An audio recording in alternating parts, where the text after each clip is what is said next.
კათოლიკური ეკლესია აღდგომაზე იმობს. ვატიკანში წმინდა პეტრეს მოედანზე 50,000 ადამიანი შეიკრიბა. სადაც აღდგომო წირვა რომის პაპმა ლეო მე-14 აღავლინა. პაპის რანგში ეს მისი პირველი აღდგომო მესა იყო. აწუთიანი ქადაგებისას მან მსოფლიოს მოუწოდა კონფლიქტები მშვიდობიანი დიალოგის გზით გადაწყვიტოს. მისი თქმით, არავინ უნდა იყოს გულგრილი მსოფლიოში მიმდინარე კონფლიქტების მიმართ. ყველა მშვიდობის დასამყარებლად უნდა იმოქმედოს. როგორც პაპმა აღნიშნა, დღეს მსოფლიოში უნდობლობა და შიშია გამეფებული. შესაბამისად, ომის უსამართლობისა და ხალხებისა და ერების იზოლაციის გამო ადამიანებს შორის კავშირი წყდება.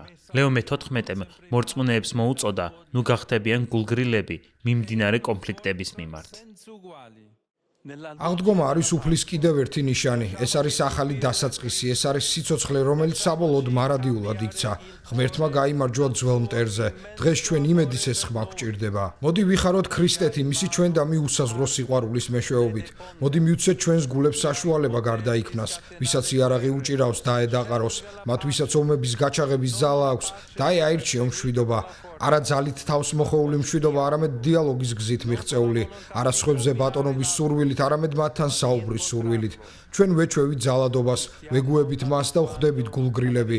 გულგრილები ათასობით ადამიანის სიკვდილის მიმართ, გულგრილები იმ სიძულვილისა და დაყოფის შედეგების მიმართ, რომლებსაც კონფლიქტები თესავს, გულგრილები იმ ეკონომიკური და სოციალური შედეგების მიმართ, რომლებიც კონფლიქტებს მოაქვს და რომლებსაც ჩვენ ყველანი ვგრძნობთ.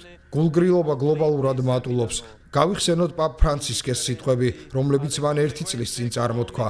მან სწორედ აქედან მიმართა მსოფლიოს და შეგვახსენა, რომ დიდი წყურვილია სიკვდილისა და მკვლელობებისა, რომელსაც ყოველდღიურად ვხედავთ მსოფლიოს სხვადასხვა კუთხეში მიმდინარე მრავალ კონფლიქტში.